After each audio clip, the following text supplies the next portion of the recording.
Atenção! Começa agora uma teleaula de Física do ensino médio. Você vai assistir a teleaula de número 21. Bons estudos!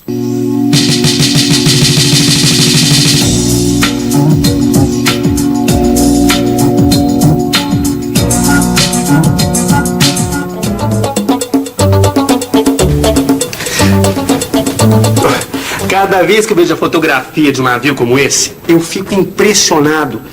Eles são enormes, devem pesar toneladas. E alguns ainda carregam cargas pesadíssimas. Puxa, mas como é que eles flutuam? Por que é que eles não afundam? Como é que eles conseguem boiar? São umas perguntas difíceis de responder, não é? Pois é, nessa teleaula de hoje nós vamos investigar juntos a física que existe por trás desse fenômeno.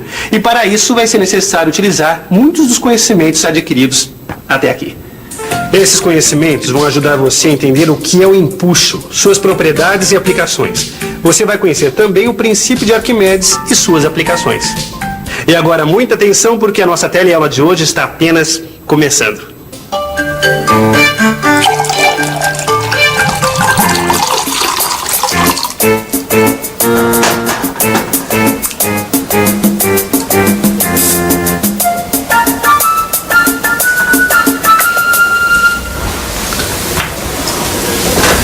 Ô, Gil, meu querido, desculpa perguntar, o que você está tentando fazer, hein? Gil? Ô, Vicente, você tá aí? Tô aqui. Eu tô fazendo uma experiência, não tá vendo? Tô vendo. Sabe, eu sinto que quando eu tento empurrar essa rolha para baixo, eu sinto que tem uma resistência, alguma coisa que faz com que ela suba, entendeu? Sei. Ó, presta atenção, ó, quer ver? Ó, eu empurro ela até embaixo, ó, e ela sobe rapidinho. Por que será, hein? Sabe por que isso acontece? Porque isso aqui, meu querido, é rolha. E rolha é feita de cortiça. Cortiça boia. É por isso que ela sobe. Grande definição científica. Mas não é isso que está acontecendo? Não, ó, pensa bem.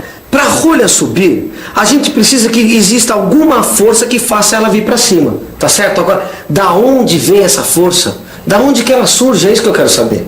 Agora eu tô entendendo onde você quer chegar. Vou até arriscar um palpite, hein, Gil? Isso aqui tem a ver com pressão, sabia? E pressão, por sua vez, tem a ver com força. Lembra da definição? Pressão é força dividida pela área. É mesmo, Vicente. Nós já vimos isso. Nós já vimos como a pressão se comporta no interior dos líquidos e que ela aumenta de acordo com a profundidade. Agora, isso não responde totalmente à minha pergunta, da onde vem essa tal força. Vicente, falta alguma coisa. Ó, alguma coisa está faltando. Olha, uma coisa importante para a gente observar nessa experiência é que o objeto se estende por uma certa região do líquido. Ué, como assim? Olha, pensa nele como formado por várias partes e cada uma delas mergulhada numa profundidade diferente. E, portanto, a pressão exercida pelo líquido sobre cada uma dessas partes será diferente. Lembre-se que a pressão é o resultado da aplicação de uma força sobre uma superfície. Então, vamos analisar as forças que atuam nas diferentes partes deste objeto. Sabemos que força e pressão são grandezas diretamente proporcionais. Logo, a força é maior onde a pressão é maior. Preste atenção, o tamanho da seta indica a intensidade da força naquele ponto. Você notou que as forças que atuam na parte de baixo do objeto, isto é, aquelas que tendem a empurrar o objeto para cima, são maiores do que as que tendem a empurrá-lo para baixo? Para saber o que ocorrerá com o objeto, precisamos somar todas as forças que atuam sobre ele. Fazendo esta soma, obtemos uma força que tem direção vertical e sentido de baixo para cima. Esta força resultante é chamada de empuxo. Empuxo? Isso mesmo, é o empuxo que empurra para cima os objetos mergulhados nos líquidos, inclusive esta rolha. O empuxo existe porque a pressão varia conforme a profundidade. É verdade. Se a pressão fosse a mesma em todos os pontos, as forças seriam iguais e se anulariam, né? A força resultante seria nula e desse jeito não haveria empuxo. Exatamente. Arquimedes, cientista e filósofo grego que viveu no século III a.C., desenvolveu a ideia de empuxo, que explica os fenômenos da flutuação dos corpos, que atualmente é expressado da seguinte forma: todo objeto mergulhado num líquido recebe um empuxo vertical para cima, cujo valor é igual ao peso do líquido deslocado pelo objeto. É incrível, hein, Vicente? Um cara descobriu uma coisa dessas há tantos séculos, hein? Não é demais, bicho? Que demais. Não, esse Arquimedes era incrível, bicho. Eu soube de uma história dele que é inacreditável. Do Arquimedes. Uma vez um rei procurou ele, porque o rei, como todo rei, tinha uma coroa, tá certo? E estava encanado. Ele falou, pô, minha coroa não é de ouro, ela é falsa e tal e tal. E ele queria provar se era ou não era, sem destruir a coroa. E o Arquimedes, sabe quando ele conseguiu resolver esse problema, descobrir a solução para o problema? Durante o banho dele, cara. Sabe o que aconteceu? Ele descobriu que o nível da água dentro da banheira subia toda vez que ele mergulhava o corpo dele na banheira. Tá certo. Entendeu? E que o volume de líquido deslocado, no caso a água, era igual ao volume do corpo mergulhado, no caso o corpo dele mesmo. Ficou tão contente com a história, bicho, que se esqueceu de tudo. Saiu correndo pelado pela rua, completamente nu, gritando, Eureka, Eureka! Que isso, Vicente? O que é Eureka, rapaz? Eureka quer dizer achei. Ou seja, ele tinha achado a solução pro problema do rei. Imagina a moral do cara. E ele saindo daquele jeito, pelado. Agora, Vicente, pensando nisso tudo que você acabou de dizer, dessa história, é incrível mesmo. Mas é o seguinte, será que a gente consegue achar alguma solução para o nosso problema? Eu acho que sim, Gil. A gente já descobriu que quanto mais líquido o objeto desloca, maior o empuxo, tá certo? Então, para a gente calcular o valor do empuxo exercido sobre um objeto, é só a gente calcular o peso do líquido que esse objeto deslocou, tá certo? Não, tá certo, até aí tá certo. Agora, como a gente faz isso é que é o problema, você sabe? Bom, aí... Tá legal. Vamos obter a expressão matemática que nos permite calcular o empuxo que age sobre um objeto, certo? Bom, a gente já sabe que o empuxo é igual ao peso do líquido deslocado. E o peso do líquido deslocado é igual ao produto da sua massa pela aceleração da gravidade. Substituindo esta segunda equação na primeira, obtemos o empuxo, que é igual ao produto da massa do líquido deslocado pela aceleração da gravidade. E como é que a gente faz para medir a massa do líquido deslocado? Eu já sei, Maristela, ó. A gente enche esse recipiente de água até a borda, mergulha o objeto, a água se desloca e parte dela, que equivale ao volume do objeto, transborda. Aí a gente recolhe essa água, coloca numa balança para medir sua massa. É pouco prático, Razinha, você não acha? Então como é que faz? Ora, medindo diretamente o volume do líquido deslocado. Olha só, esse recipiente aqui tem graduação, não tem?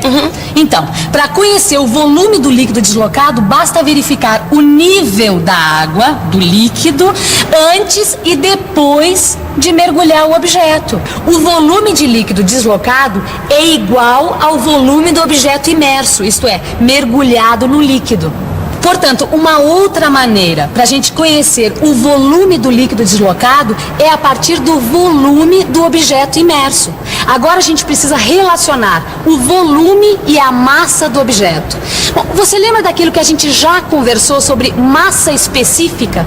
Sei. Massa específica também é conhecida como densidade. E densidade é a grandeza que relaciona a massa e o volume de um objeto. Isso mesmo. A densidade de um objeto é dada pela razão entre sua massa e o seu volume. Podemos então dizer que a massa é igual ao produto da densidade pelo volume. Então, utilizando essa equação, vamos chegar ao valor do empuxo, que é o produto da densidade do líquido pelo volume do líquido deslocado e pela aceleração da gravidade.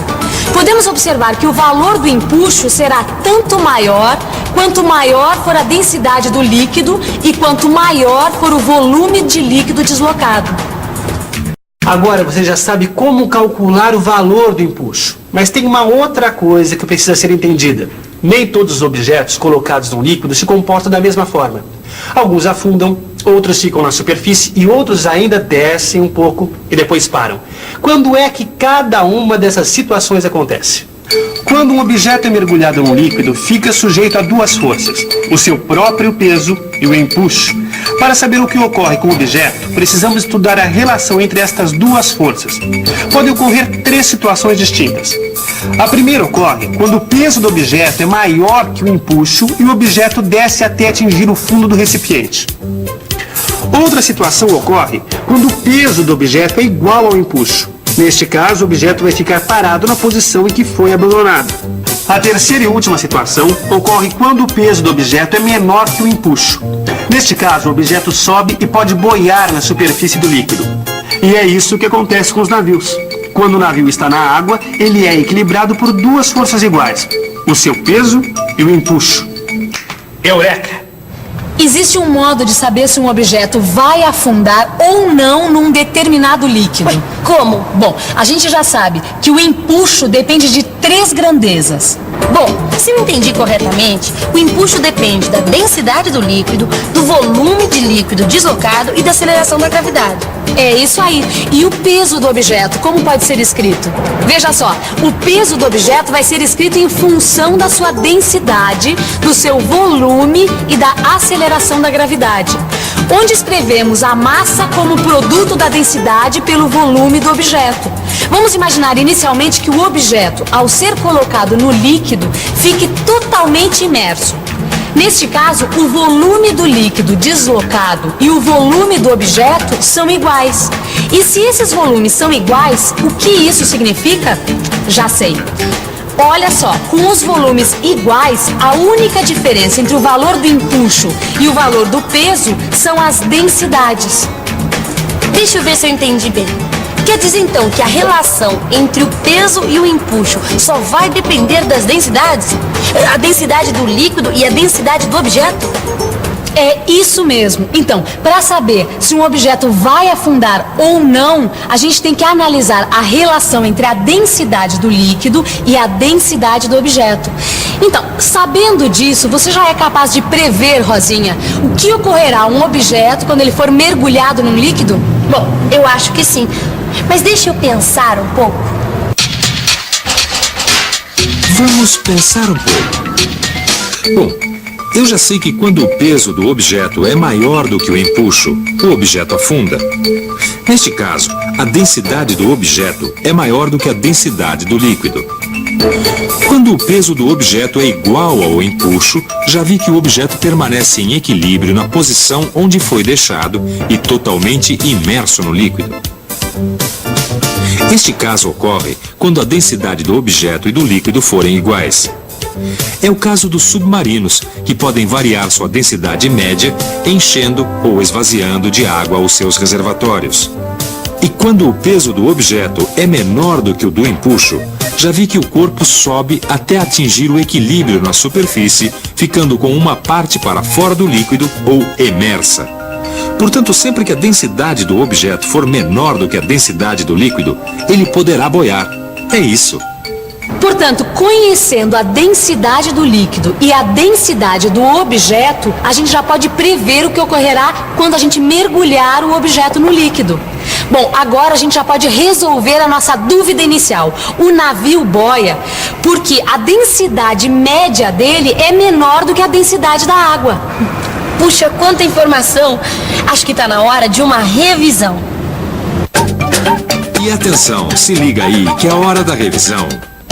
Na teleaula de hoje, você aprendeu que o empuxo é uma força vertical, dirigida para cima, que aparece sempre que um corpo está mergulhado num líquido qualquer.